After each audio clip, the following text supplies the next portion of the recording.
የማይነጥፈው ደስታችን መድኃኔ ዓለም ነው። የልቡናችን ደስታ፣ የነፍሳችን ረሃብ፣ ጥጋባችን፣ የልቡናችን ዘውድ፣ የሰውነታችን ትምክት እርሱ ክርስቶስ ነው።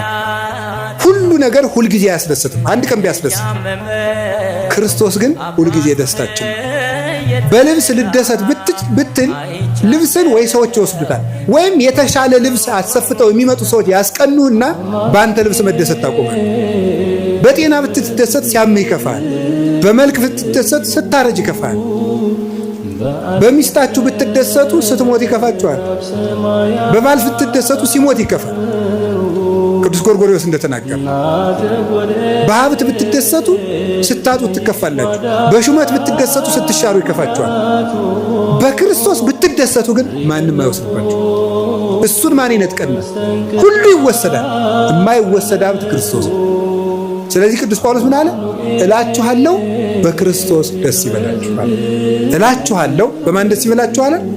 ደግሜ እላችኋለሁ በክርስቶስ ደስ ይበላችሁ።